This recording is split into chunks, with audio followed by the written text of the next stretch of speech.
And good evening. A minute or two through three late. Hello, Chuck. Hello, Welcome. how you doing? Well, Do you like my new invention? what is that? Those are my official FeberNets sign stealers. I just picked up a 100 sign stealer order from the University of Michigan. Oh my!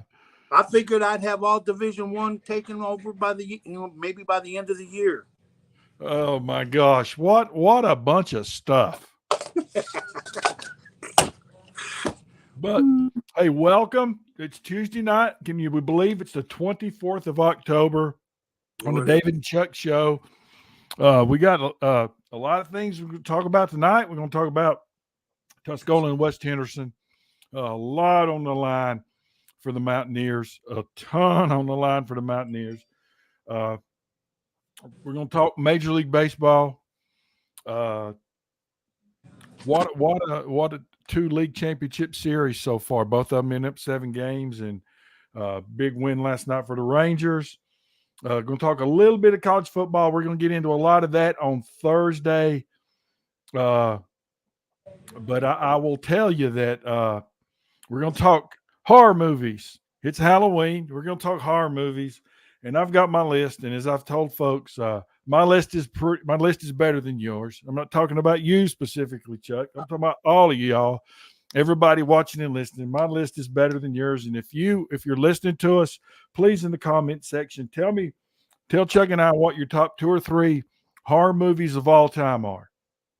I'm really curious to see as we get into that later on. Chuck, how was your trip to Michigan, my friend? Well, it was wonderful to see the family. It was an adventure up to the great state. From the time I landed to the time I left, I saw no sun. No sun. Did you miss? Cold. Did you miss your? Was it cold? Yeah. Well, let me ask you this: did you miss your trinkets from Sutton and Sons and your coffee from Orchard? Yes. Did you? So you missed your coffee and your trinkets, and I told you could drive one of my cars up there, but you decided to fly. Won't do it again. I'll take you up on that offer. That's it, brother. But I'm glad everybody's safe. Glad you got to see the family. I was a little disappointed in the fact that you let Mr. 800 Kevin dictate the TV. I can't be listen. When you go into on the visitors field, you stick your chest out, hold your head up high, you dominate the competition. I cannot believe that you let Kevin dominate you with the TV. Yeah, I'm shocked, I'm saddened, but I'm greatly disappointed. Well, he was a little mad at me because watching the big game on Saturday night. We watched the Alabama-Tennessee game, and he's rooting for Tennessee, and I'm rooting for Alabama, and he's looking at me like, why are you? And I just simply said, because 8 doesn't play for him anymore. And so I was rooting for Alabama, and then got to the big Michigan game. Michigan State game, and then all of a sudden by halftime he got too tired. He says, that's been a long weekend, I'm gonna go to bed. And I said, yeah, you go to bed there, puppy, you go to bed there. So and then we came up on Sunday, and then the first thing he put on, we sat down. I think we're gonna go watch something football. Let's catch some highlights or some replay games. He puts it on Penn versus Harvard soccer. Now we call my brother Mr. 800 because he has over 800. That's right, Mr. 800. Hall of Fame soccer coach in the state of Michigan, boys and girls. And he's got about 830, 835. So he's ripping it. But he puts Penn and Harvard on. We watch that for 30 minutes. Now, if I'm just sitting there like, what are we doing? Waiting. And then he put the Lions on. And by the time he went to the Lions, it was 14-0 Baltimore. And I thought, oh, this is peachy. This is working out really good. Well, there's a reason we don't watch the NFL any longer. I hope you learned your lesson. Yeah, I jumped on 2 weeks ago the Lions bandwagon, broke down and watched one game last week, and I'm off the bandwagon again. And Catamounts, the Catamounts took it on the chin against Furman. Furman's a really good football team. Are the Lions from Mars Hill? Man alive, they're playing well. We're going to get into talking about those two teams in a little bit and their playoff prospects. I learned to use AI a lot today, and I've got some information from artificial intelligence about Western and Mars Hill's playoff chances and possibilities moving forward, and I'm kind of fascinated. We'll talk about that. Major League Baseball, I said we're going to talk about in our horror movies, but let's start the show. Big deal. Well, before I do, Chuck, let me say this. I have before because once we get going, buddy, I will forget. Saturday at noon at C.E. Weatherby Stadium, the Waynesville Mites, the Mite team from Waynesville Youth League, is playing Bethel in the Western Division Championship. The winner goes to the WNC football and cheerleading Super Bowl. Get out to C.E. Weatherby Stadium. Watch these folks and watch these kids and these that are going to be Mountaineers before you can blink an eye. Because, folks, if you don't think it happens quick, just the other day, Chuck walked up to me down at the football field at the Lake June Lusk and said, "Hey, I'm Chuck Fiebernitz. I just got here. I'm the new sports editor at the paper." And that was 19 and a half years ago. And so time flies. So go watch these kids. Really good program. Our youth program over there is spectacular. Our middle school program played for the championship this year. The JV bunch is good. Don't base everything off the record. We got some really good young kids in the program over here on the hill. There's a lot of kids that have had to go up and are playing on Friday nights that are getting a lot of experience that in a normal situation would be playing on Thursday nights. So there's talent abundant in our area. So that please get out there Saturday and support these young men as they try to bring a championship home. So, Chuck, West Henderson Falcons, and you know, as I said all year, not on the coach's show, but on this show, as I've said all season, the MAC 7 was going to go through Mills River, and here we are. Just as I said. Here you are. That's right.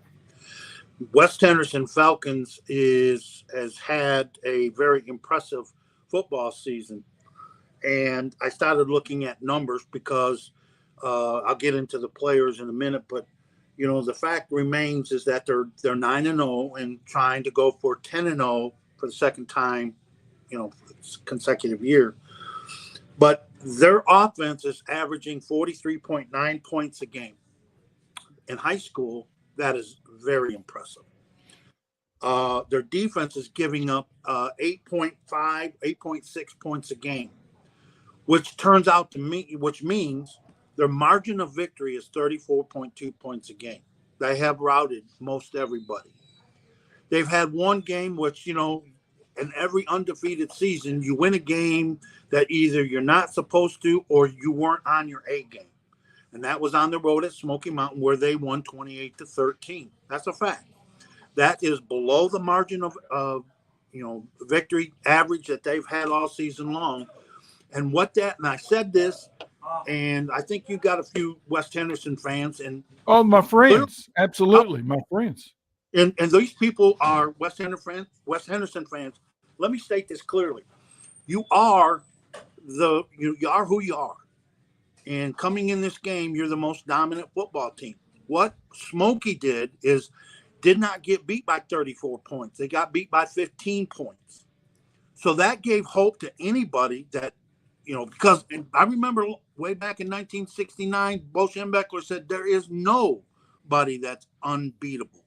Everybody can be beat on any given Saturday. Well, this will be anybody can get beat on any given Friday. And about 10 years after that, I recalled traveling after doing some scouting in 1980, where Powers Catholic High School was undefeated going into the final game of the regular season, and they were playing Swartz Creek going in, that was winless. So this is 0-9 against 9-0, and it was at Swartz Creek, the winless team. And I'm driving back, and I'm hearing the score, and it says the final score, shocker. Powers Catholic is now no longer unbeaten. They lost to Swartz Creek, who won their first game tonight, 19-7, and that did not. Powers Catholic losing that game knocked them out of the playoff, because you had to have undefeated records back then in that time in Michigan. Yeah, we're about 20 years behind, but still, the point is, I've seen it where a team can beat a winless team could beat an undefeated team where there's something that you're playing for. Here's the thing. West Henderson, no matter what, win or lose, it's not a shocker. Lose, yeah, it's a little shocker. It's a big shocker. But they're still the champions. They're going to be seeded as the number 1 seed out of this conference. So what are they playing for?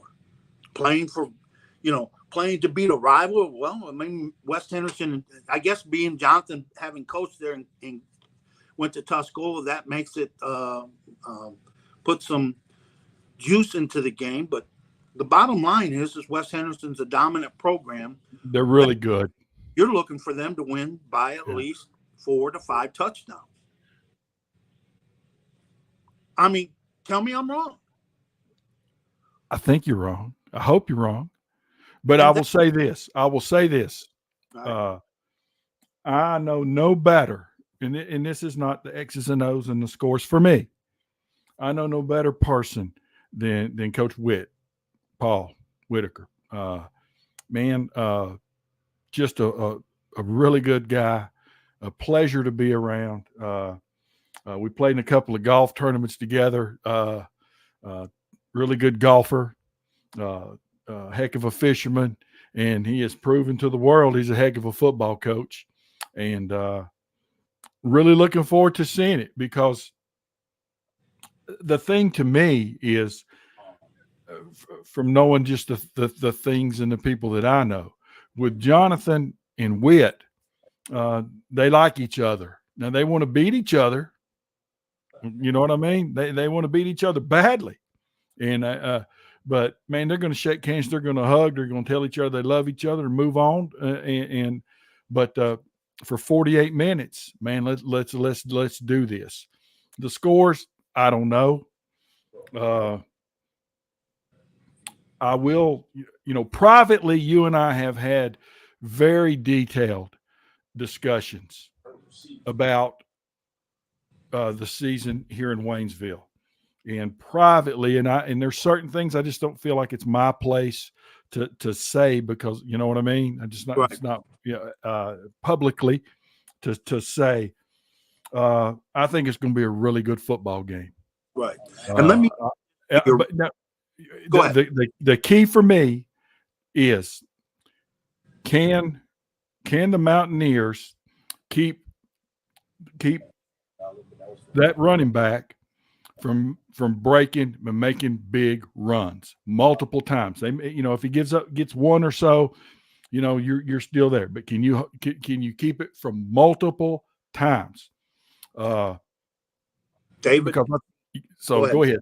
Go ahead. Well, there's an anaconda effect about West Henderson. Having watched the entire game against Pisgah, Pisgah played one heck of a defensive game in terms of lining up right, knowing what they were going to do. They were going to have to stop that run, and I think that kid carried 32 times. Carson Dimsdale. This kid's phenomenal, but he carried close to 30 times for over 238 yards against a defense. They knew he was coming at them. Can I tell you a story real quick about that? Yeah, but let me make my point here. Make your point, but I'll tell you a story. Fact, and that is West Henderson sets the tone, but then the anaconda comes in the second half, and they just squeeze. And when they squeeze down on you, it's like the smothering effect, and this is how these games get out of whack. You may be able to play with them for 2 quarters. but you coming at you time again, time in and time out again. You just keep coming and pounding. You have got to answer one thing about West Henderson. If you can stop Carson Dimsdale, you have a shot. Now, I'm not guaranteeing a win, but you have a better shot at winning this football game. And if you can't, they control you. Yep. And now I'll tell you the story. In preseason last year, because Jonathan was here during the day when he was at West Henderson. He was down here doing our business while I was out doing our business. And during the preseason and during the off season, I'll never forget. He goes, "Golly, man, we're going to have to throw it 50 times a night. We got Manuel, and we got Luke, and we got these other kids that can go do stuff. I don't know. I don't know. I don't think we can run the ball. Dadgum, You know how poor mouthing, like Bear Bryant and all those guys. Well, after the first game,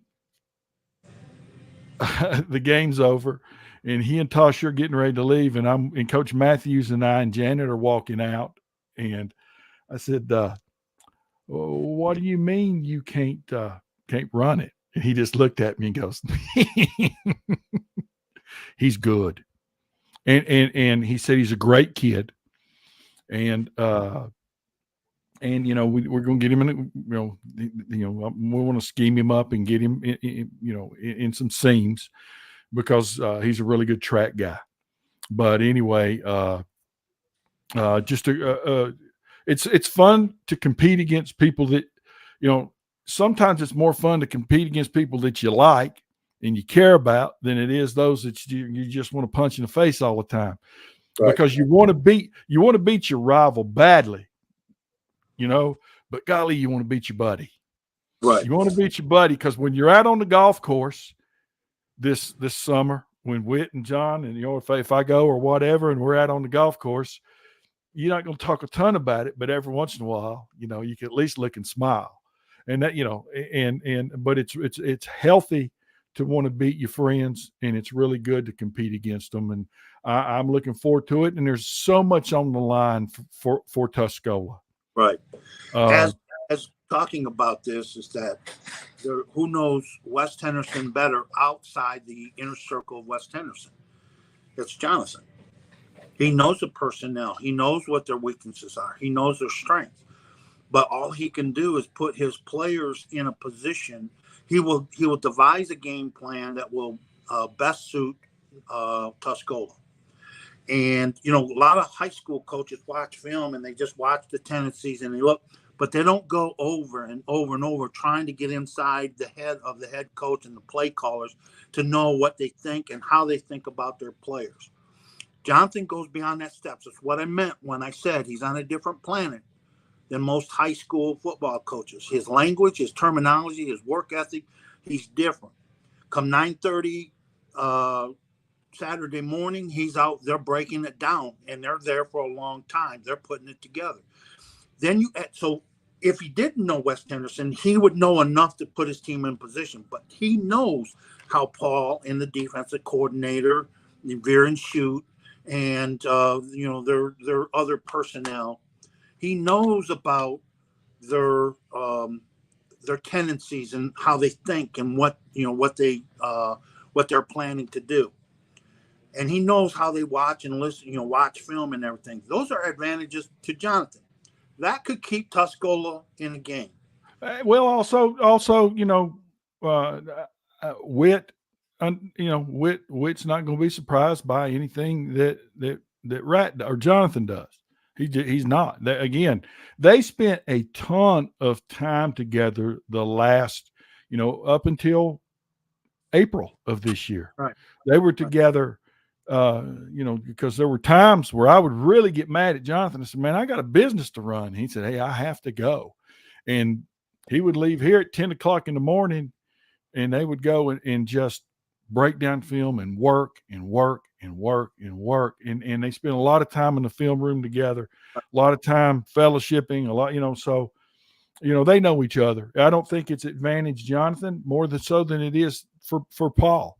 I really don't. I'm not gonna I would never say that, because to me, and this is just, and I'm not saying what you say is, and I don't mean it this way about you, because we argue enough about things.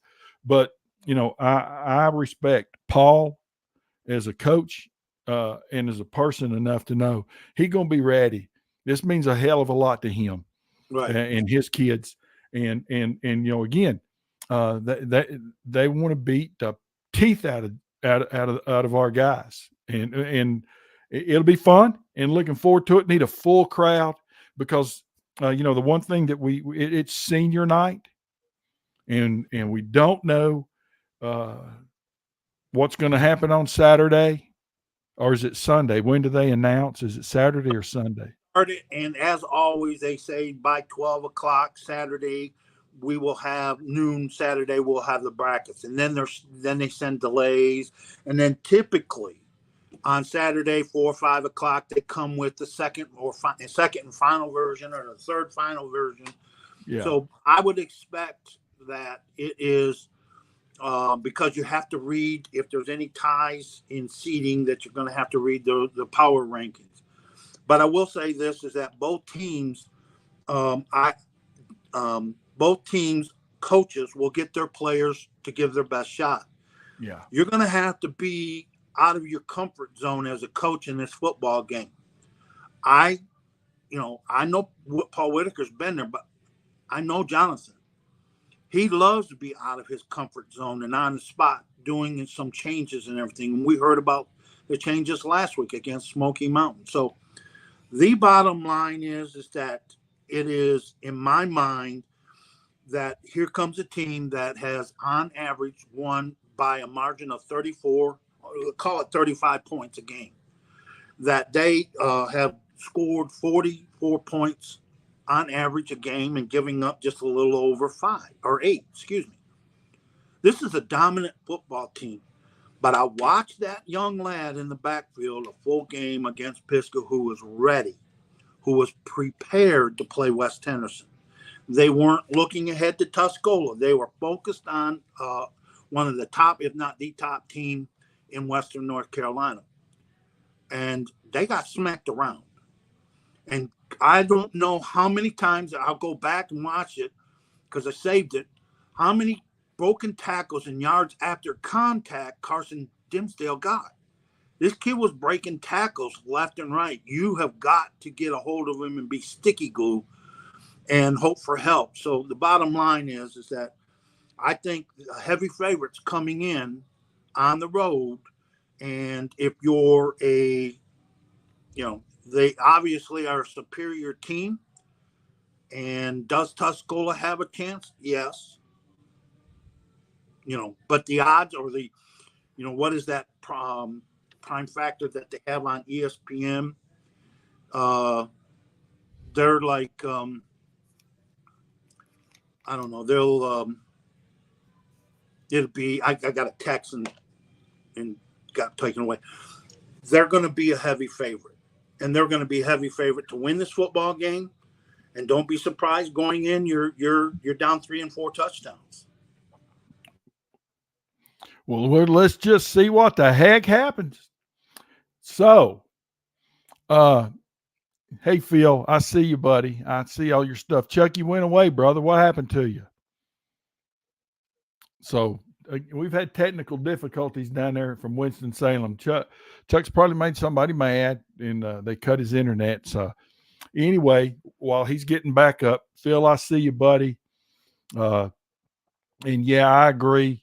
With the thing with the Astros, and we're going to talk about that in a minute as soon as we can get Chuck back on the air. There he is. But Angie called the grocery list to pick up on the way home. Okay. Don't forget the bread and milk, brother. It's going to snow sometime before December. Okay.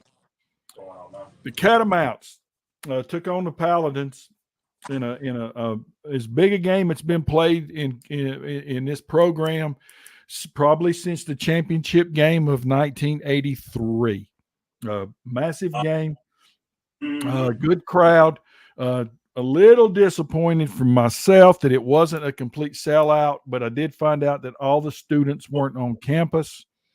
But still, wish we'd have had a complete sellout. I was really upset that it was not on the television. Then they showed two win teams on the television, so I go to ESPN Plus to watch it. Technical difficulties. The only game in the nation that you couldn't watch. The only game in the dadgum nation that you couldn't watch was the Western Furman game on ESPN Plus. So we got some updates from Truett during the game. Did the live score on the Western website. Furman just played better. I mean, you tip your hat to your opponent. They came into a hostile environment and played better. That being said, Chuck, Western is still in the driver's seat to make the playoffs. They take 16 teams. I still call it 1AA. I know it's FCS, Football Championship subdivision, but I still call it 1AA. But just got to win out. Just got to win out, and they are favored in their last 4 games. They've got a really good shot, and right now, and this is the cool thing. I did my research, and then I did this thing with the AI. And if you'll indulge me for just a second, the Catamounts' probability of making the playoffs through this right here is based on factors. Estimate that the probability of the Catamounts in the playoffs is around 40%. That's here. I still think it's around 70% from the research that I did today. Got to play defense, got to score in the red zone, and I think they're okay. I just think they've got the 4 games left and they're favored in every game, Chuck. I just think that I think they're going to be okay. Well, I can add the fact that what we all thought was if they lost this football game, they would drop out of the top 10. They would even be, may be knocked out of the polls because of the past of Western Carolina. But losing in a dogfight, for lack of a better word, or a cat fight, is the very fact that they didn't sync well. I mean, they dropped, I think, 2 or 3 points or places in the polls. Yeah.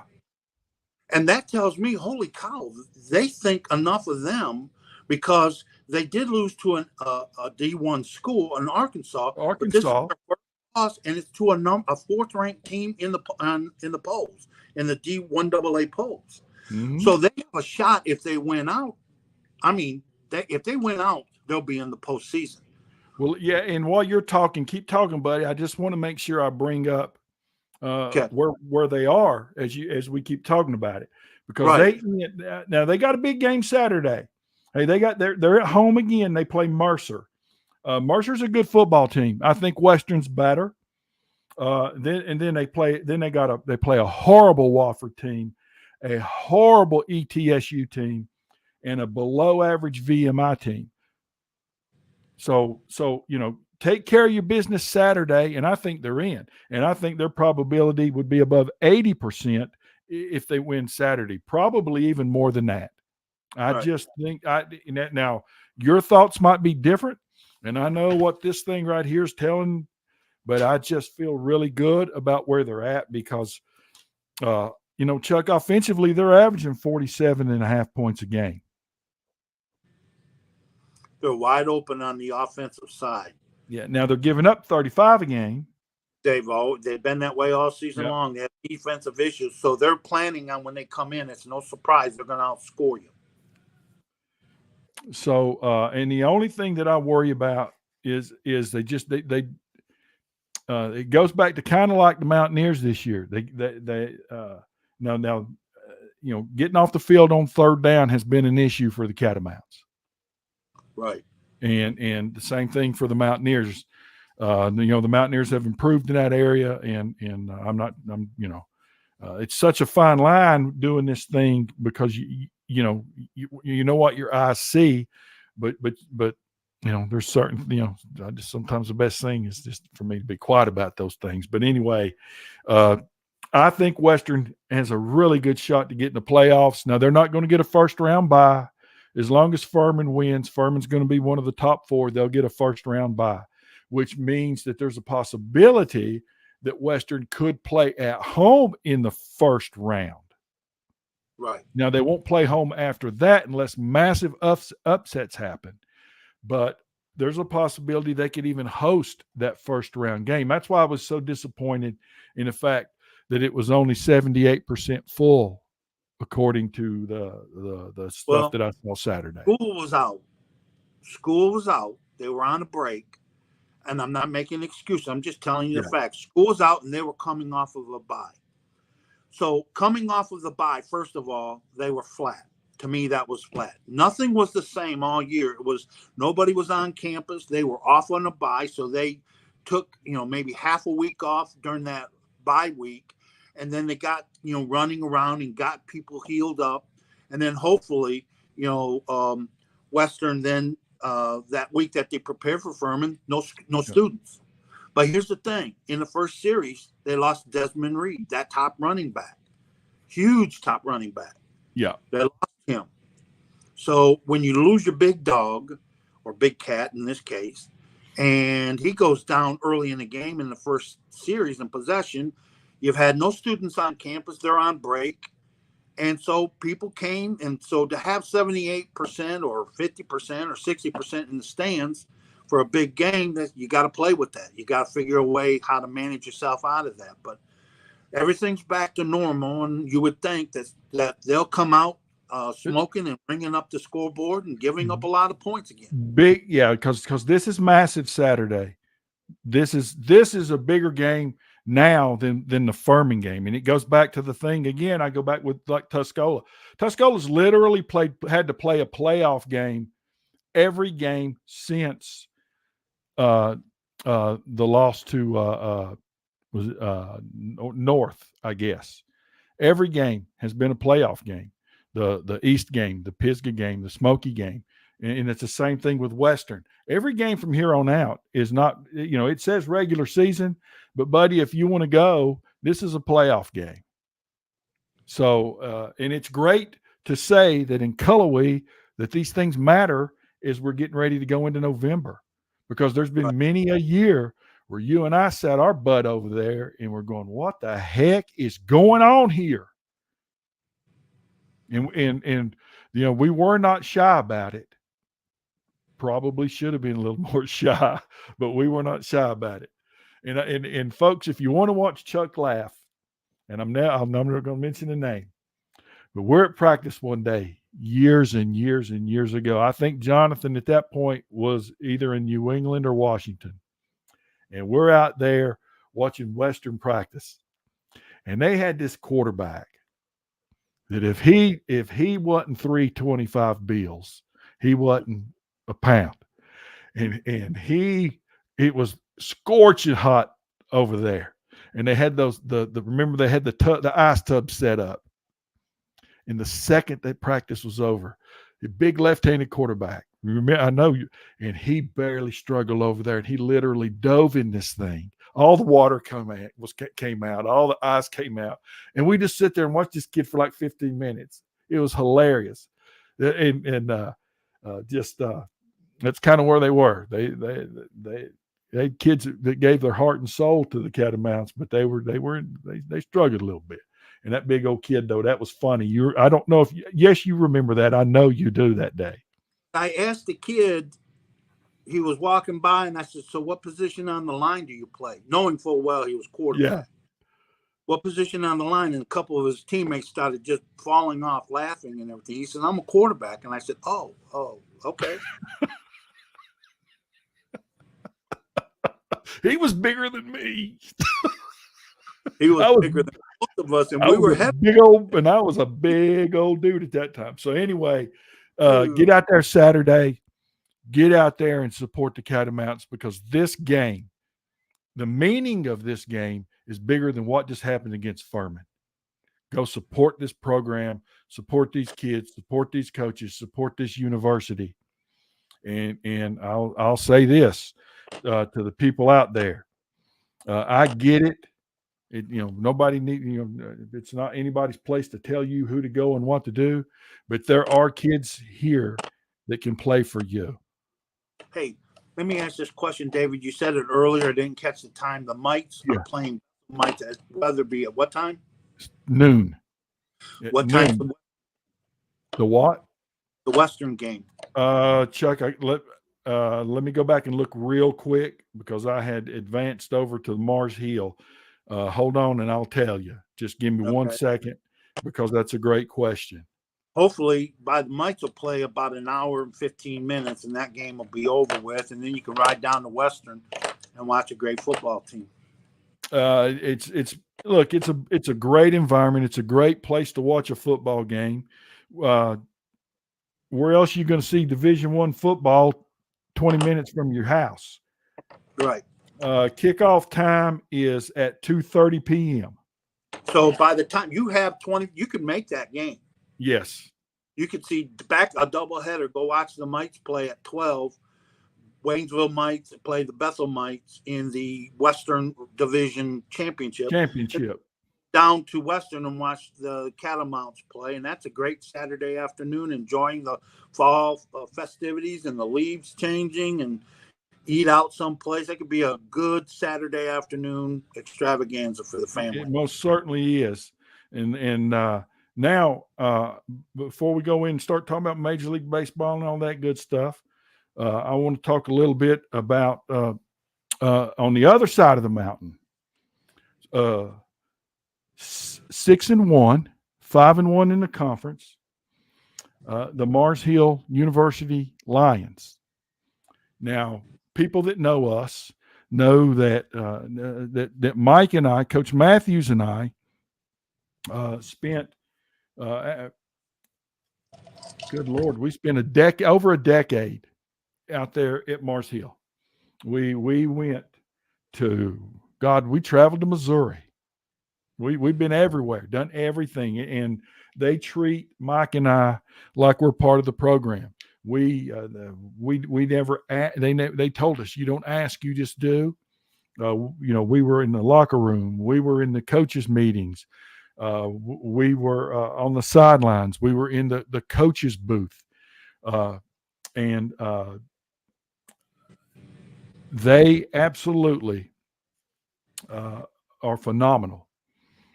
Coach Clifton and his staff do more than anybody in this country at any level in this country with less than anybody in this country. In their conference, they're probably 12 scholarships down, if I remember correctly, than everybody just in their conference.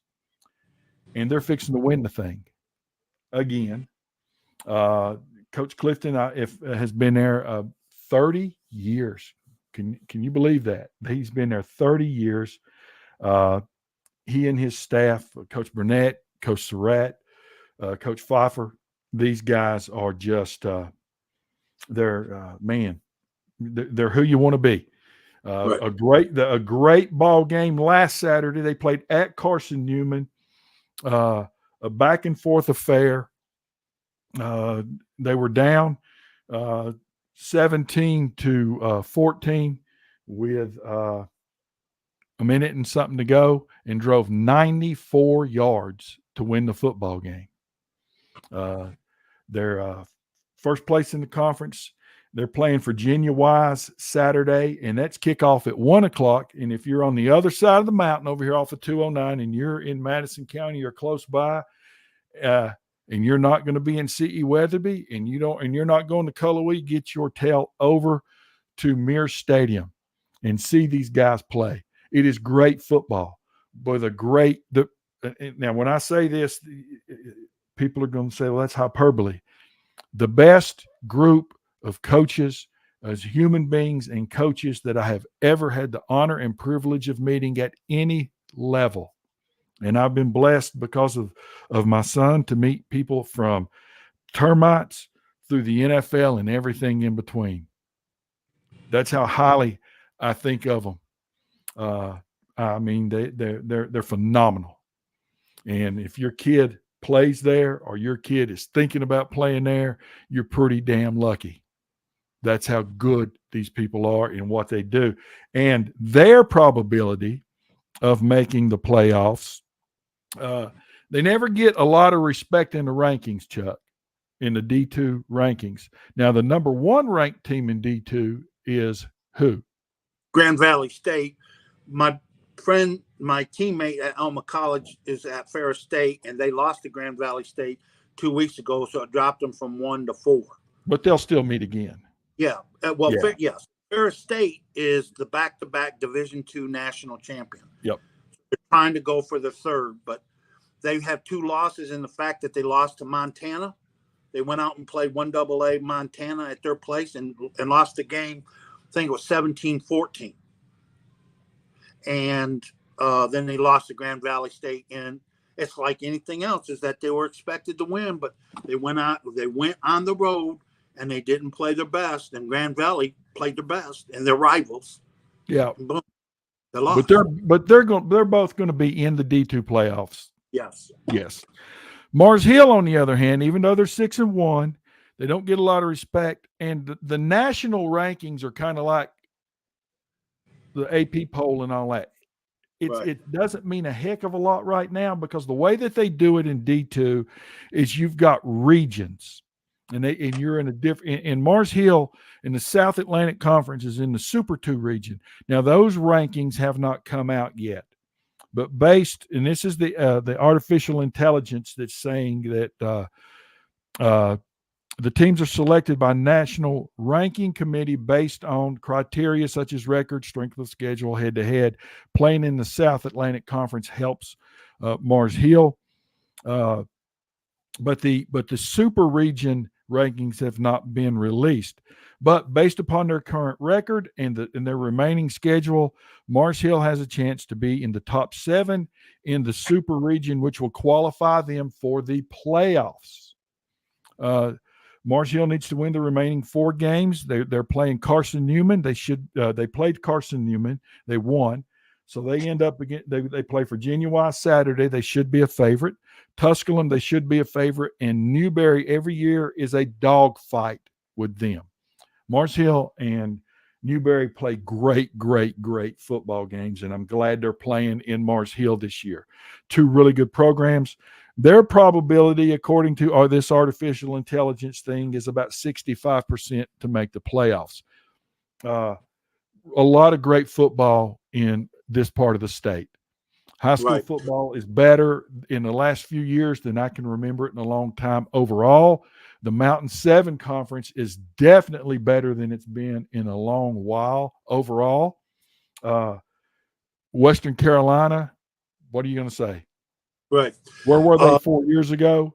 Mars Hill, consistently good. Great football in the mountains. There's no excuse if you love football not to see it, and great youth programs around too. So there we go. Next year in 2024 flies out to Missoula, Montana, to play the Montana Grizzlies. So they're going to play Montana out in Montana, and I'm wondering if that's a home and home, where maybe 25 Montana comes to Whitmire Stadium. That would be. You would think that it would be. And then I watched on YouTube the game live, Alma College hosting Kalamazoo College. Yes. I watched that. I sent you guys that. So anybody who wants to watch Alma College and take it, well, okay, wait a minute. Let's check out, Chuck's Alma College Scots. And you can see right from the press box where the cameras are how beautiful that campus is. Kilts up. But they won 35-10 and went 7-0. Kilts up. Kilts up. If you don't know what we're talking about, go look at the Alma College football website. Go look at the Alma College. Just say Alma College head football coach. Kilts up. If you got a problem with that, see Chuck. Yeah. Well, That's right, baby. coaches in the kilts. And by the way, John Truitt just texted me and said, yes, right now it's a home and home.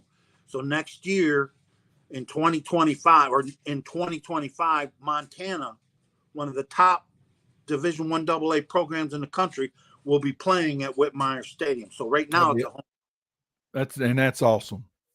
And go Cats, go Lions, go Scots, go Baby Mountaineers, and let's get them Friday night. So, Major League Baseball, Chuck Fibernets. I am going to, before we talk about that, I'm going to go get you some coffee and bring it down there because I need to get out. Janet and I need to get out and have a road trip anyway. We need to get in a vehicle and just drive for a day or so. So I'm going to go buy Orchard Coffee and get you a couple of 3 or 4 bags of the good stuff.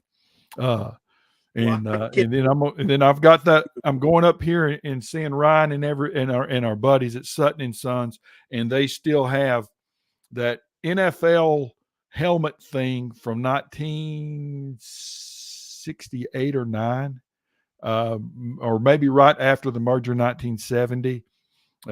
And I'll get, because I know you would enjoy that, and you'll put it in your television room. So we're going to bring those things down. I can't give you a car, but if you and Angie want to get one, you can buy your Mercedes from me. You don't have to buy it down there. So CrumptonAuto.com. Got a lot full. Need to move some. The stuff's coming due, and I'm nervous. Please, people, somebody come buy a car from me. Now, Major League Baseball. How about those Rangers? How about those? Because we don't have a lot of time to talk about it, but how about those Rangers? Wow, they just they won all 4 games on the road. They're going to the World Series. And as a wild card team, Chuck, they have home field advantage. Well, our friend John Truitt's a Rangers fan. He loves the Braves, and he's a Tiger fan, but he loves the Rangers. And he loved Brooks Robinson too. But he loves the Rangers, and he's still upset about their last trip to the World Series. Right now, he's in the fetal position in the corner of his bedroom, sucking his thumb because he's all panicking about the Texas Rangers. But what a great story to get there. Yep. But I want to tell you a little secret, folks. Somebody on a futures bet on the Arizona Diamondbacks. Yep. We didn't.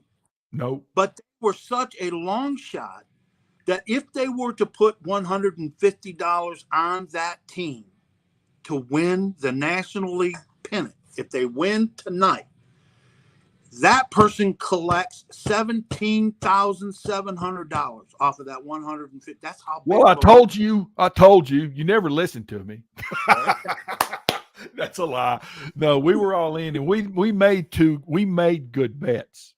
But we didn't know about that week off. No, that week off just destroyed, because I will tell you, yes, the Rangers are in the World Series, but if they just continue playing on, you're looking at Baltimore in the World Series. They were the best team in the American League, but you got to win the games. It is what it is. Before we go into the horror movie things, Game 7 in Philadelphia. Who would have thunk it? Who you picking? Diamondbacks or Phillies? I still got the Phillies tonight, I think. That's a chicken crap way of saying but I'm still going to go with Philly tonight in Game 7 in Philadelphia. Well, Nola pitched last night and got rocked and got knocked out. I love underdogs. I root for underdogs. I love it. You get disappointed a lot, but I'm going for Arizona tonight. Yeah, no. Who's going to win? Not who you're going for. Who's going to win? Arizona, because right now the tension in the clubhouse at Phillies, there's some tensions and biting of some nails right now, because they didn't expect to be pushed to the 7th game by Arizona. No, I don't think so. I don't think anybody, but probably those guys in that clubhouse from Phoenix, believed. You're right. They just did. So anyway, something happened with Chuck again. Somebody called him. It must be his grocery list. You there? Yeah, he's back. So somebody called him about his more groceries or something. It's the grocery list right there. But the fact of the matter is that Arizona winning the way they did last night, I'm taking Arizona. It was a bullpen game for Dusty, and you're bringing your big ace Nola to the mound, an LSU man. He's an LSU man, so Swami loves that. But he got rocked and got knocked out. Now who are you going to go with? You got to pitch your next big dog, Wheeler. And I just think they hit the fastball so well. Wheeler is got a biting slider, but he's going to throw you his best fastball, and he spots it. But Arizona hits the fastball well, and I think Arizona is going to win this baseball game tonight. Well, that'll be something. That who in the world would have thought? Now, or before the season started, if you remember, we were all in on the Orioles and still am. But I did tell you guys, don't overlook Texas because, right, number one, that manager is just good. And right. Number two, they got a lot of good baseball players in there. Now, they went through some injuries and they weren't very consistent. But I said, and I'm going to pat myself on the back for that, I said they have a chance. And that was in spring training. So before we move on to the horror movies, the one thing I do want to do is I don't care about the pitching decision that he made last night. God bless Dusty Baker. I am not a fan of the Astros.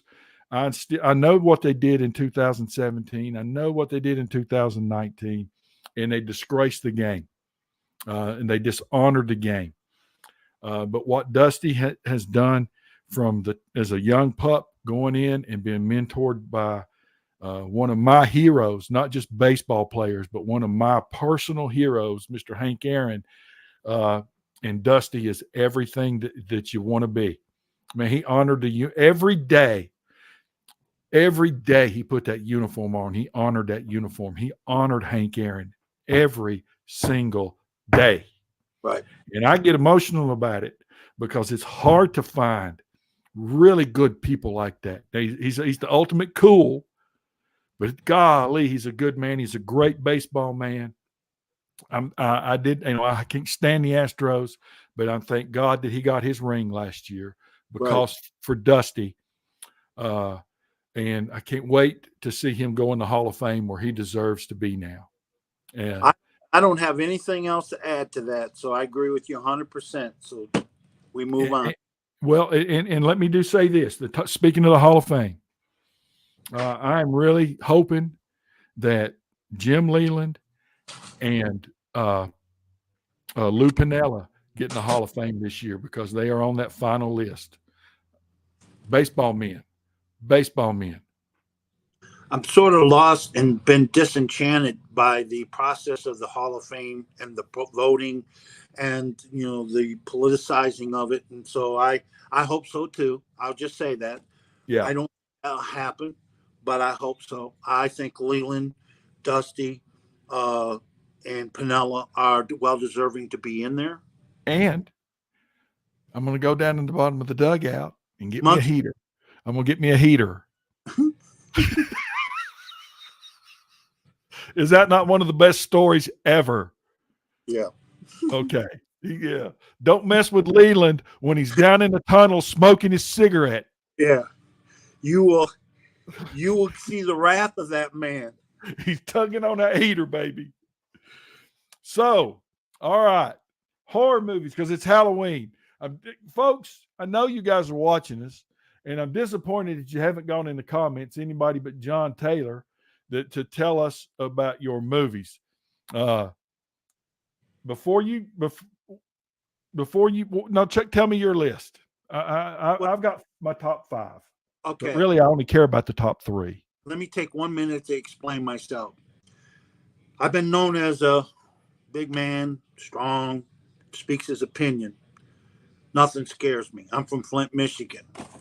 But I watch horror movies like this with a pillow in my face. I can't stand when the music comes up. You know that thing's going to happen.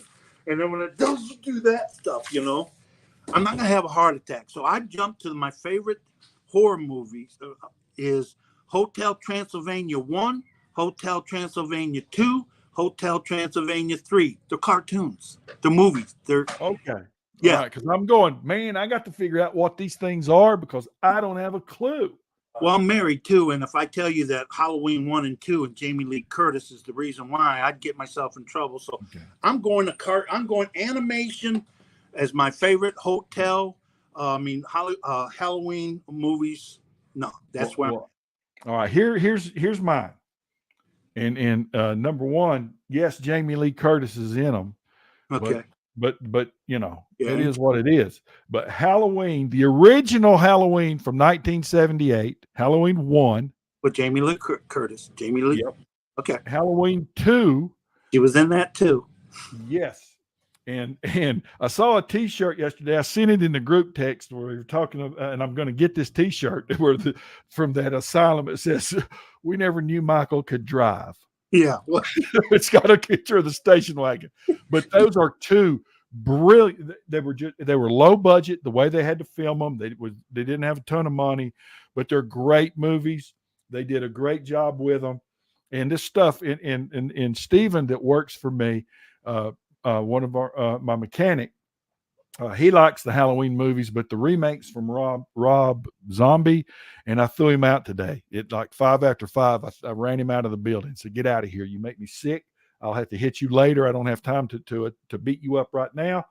But Halloween, the two original Halloweens are just phenomenal movies. And then I like Scream just because it's a horror movie, but it's funny. right. But the two Halloweens to me are off the charts. I'm not a big fan of The Exorcist, and that it kind of freaks me out a little bit. But golly, I love the two original Halloween movies, and I will watch them 3 or 4 times this year. I went to watch The Exorcist after it had been out a while. I didn't go on purpose. I surely didn't take a date, being in high school when that thing popped out. So it was going to be going off pretty soon. And I said, well, I'm going to go watch it. Nobody would go watch it with me. So I went by myself. That is one of the biggest mistakes I have ever did in my entire life. It freaked me out. That is maybe the last horror movie I've ever watched. You know, the Halloween 2 thing. I saw Halloween. I mean, I just can't do horror movies. I'm just not a fan. But I'm like reading the articles for Playboy. You loved Halloween 1 and 2 and Scream for the plots, right? No Jamie Lee Curtis or anything like that, right? Okay. No, man. Hey, look, Jamie Lee Curtis was kind of kiddish looking in those two movies. If you're talking about what we're really talking about, True Lies. Oh, that was good. Oh, just watch True Lies. That's the end of the discussion. Game, set, match. She wins. Red Dress, Trading Places with Eddie Lee Murphy. Come on now. Yep. So, yep. So anyway, I am excited about this week. Everybody have a safe Halloween. I don't even know what day it's on. Well, it might be even before. I don't know when they do that anymore because people up on the mountain where we live, we don't have anybody that comes up there. But get out there and support. Get out to CE Weatherby Stadium. Support this team. But hey, honor these seniors because one of the things that Jonathan has really drilled into me is he said, Dad, I know that everybody understands certain things and they're seniors and all the stuff that happened last year and after and all that, but he said, think about this. They were freshmen and they went through all the COVID stuff. Then they had to play the spring year. Then they had they won some football games last year. Then they had all the stuff that happened after the year. Then I came in here and I totally changed everything they have ever known their whole life, football wise. I changed everything. And these kids have just bought in and they've been through so much. And he said they're just, and he literally, when I say this is not just words. He loves these kids. Right. And it is. Well, folks, you Yeah. know, it's a real simple scenario happening here just for people. I want you to hear it first on this show. Is that West, no matter if they win or lose, is the champion of the conference. They're already declared that. They're already there. Right, but we're Tuscola fans, so we look at it, and and also me, I'm also Pisgah fan. Is that we look at it this way, and Jonathan brought this up, is that we have to mirror. He says we at Tuscola have to mirror Pisgah. If we're going to get the best playoff spot, we have to beat West, and Pisgah has to beat North. Beating North sends them to 3-3. So we want Pisgah to beat North. And Tuscola beats West, they're 4-2. That makes Pisgah 4-2. And the tiebreaker head-to-head goes to Tuscola. And Tuscola wins the second seed, the automatic seed into the postseason. So they'll be seeded as a number 2 seed out of the conference.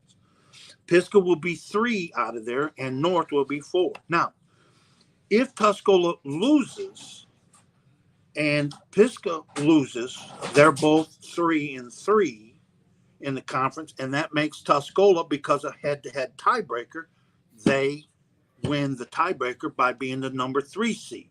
Because if Pisgah loses, they lose to North. North's second place by themselves at 4-2. That's the bottom line to this whole thing. You got 4 teams, the 4 top teams in the conference that are playing for something real significant, and it's a position to where you may not have to go to Shelby Crest, or you may not have to go somewhere deep into Charlotte or down in that area, and you might be able to host as a second round 1, possibly 2, but definitely 1 playoff game. So we want Tuscola and Pisgah to win, and we want both of them to win. And if they do, our Haywood County boys, then it's a good night for Haywood County. It's a good night for Haywood County, and possibly as a 3 seed out of, with a great record that Pisgah has, that if they win and Tuscola wins, then they're going to get still seeded well. They'll probably be the highest 3 seed in the West bracket, West 3A bracket. Now, if Pisgah wins and Tuscola loses, then Pisgah's riding. They helped their own destiny. They're going to have a good playoff seeding where they're going to have some home games. So you can see both Tuscola and Pisgah playing for something. So we wish the best luck to Chapel's boys and Crompton's boys, and go get it. It's going to be exciting. It's that time of year. It's flown by. My God, it was just the other day that we're sitting here going, and I'm calling you on the phone and going, I don't know what the hell I'm doing. I don't even know how to get this broadcasted. and I'm struggling, and I'm calling people, and I'm going, what am I doing? And then it just, we kind of fell into place. So and time has just flown by. This 10 weeks has just flown by. 11 weeks, really. So, David, because of you and John Truitt and Rafe Davis and a lot of other Tuscola fans, the prominent fan in the Tuscola family, there's some exciting things that they're going to try for the upcoming year. So if they're successful, everybody's going to be impressed. Yeah, we got a lot of things, and we're not. Yep, but we've got so much in the works that people don't know about, and it's all to promote these kids. It's all to promote this program, and if we're here's the thing. It's not a matter of saying if. It's gonna happen, and we're gonna do really great things as a community, and everybody just got, it's like the guy in Minnesota. Everybody just row. Just row your boat, baby. Just row the boat. And we told this base that if you want to be an elite program, you got to be elite in everything you do. Yep. and we're going to get there. And the thing that look, we're going to run a little bit long because you know what? Who's going to tell us to stop? The thing that tickles me is everywhere I go, people talk to they come up and they go, man, we love what you and Chuck are doing, blah blah blah. But they say, man, the insight, and we laugh about the CIA and all that stuff with Jonathan, and there's certain things, and look, I'm not going to ask him because that's not, but there's certain things you don't need to say, right? But the one thing that there is, so many of our fans and people that have kind of been around it, but they've never understood the inside. And Jonathan has opened up the door, and they're literally on Saturdays, they're seeing something and hearing it and seeing it that they've never heard before. Right. Like what it really takes to get prepared. All these things, and talk, what the thought process that they have is an administration, the thought process that they have as a coaching staff, the thought processes they have as kids, even down to the kick and tees, the footballs. We joked about it, but it wasn't a joke. There were no footballs. Well, and I'm not going to, we're not going to, but I'm just saying how far they've come. How far there is to go. Right. Hold on. But I would love on an open day from New Jersey that somebody get John Taylor down here so they can honor him either pregame or halftime for what he did with no coaching at all. He just did it out of the kindness of his heart for the Tuscola family, and he also for Jonathan. He's very close to Jonathan. But I will tell you what they don't have. They don't have a pair of these sign stealers that I got. And everybody can make their own. That you can take it into the ballpark now, and you can steal signs from Henderson and relay them down to Tuscola, and they can know exactly what they're going to. Well, the one thing though I want to do is our young man from Indiana who passed away. Right. Okay. The one thing that the Tuscola Football Network is going to do is we not the school, not anybody else, but we are going to have an award in his honor that's going to go to not the MVP and not the not the ones that and it could be those guys that you read about all in the paper, but we're going to we're going to give out that award this year and have a good time with it, and it's just something that we want to do for our program, and I'm excited about being able to do something that's just a little different that just comes from this network. Well, that would be the player on Tuscola's team who puts team above me and does everything there all the time, and it's called the Marty Clark Award. Yep. So awesome. And that doesn't come from, that's just from us. And I can tell you this: if I'm a betting man, which I'm not, Long Snapper's name could be in the mix for this thing. Oh my, you crazy, my boy. Well, right now let's focus on Friday. Let's focus on Friday and these kids and these seniors, and let's get it done. Gotcha. and have some fun, and then turn around and everybody go to their respective places on Saturday, and good luck tonight, and let's watch Game 7.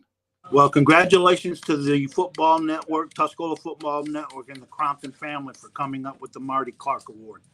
That's fabulous. That's fabulous. No, it's not the Crompton family. No, it's the Tuscola Football Network. Right. And the Tuscola Football Network. Now we might run it, but It's we're just the people that people see. It's the folks that are watching and pay attention and talk that have made this pretty cool. But again, I am focused on Friday and hopefully getting ready for the week after. There's no past tense right for me right now. So let's get it done. But let's watch some baseball tonight. Got it. All right, brother. Have a good one. I'll talk to you before then. Again, Mr. 800 absolutely dominated you, and I'm stunned. He's my baby brother, and but baby brothers don't tell you what to watch on TV. I don't care if we're 90 years old. Well, we didn't watch the whole soccer match. We watched it before I had to say something. So I had enough of Penn versus Harvard. He was doing it on purpose. That's Kevin. All right, brother. All right, I'm out of here. All right. See ya. Bye. Thank you, everyone.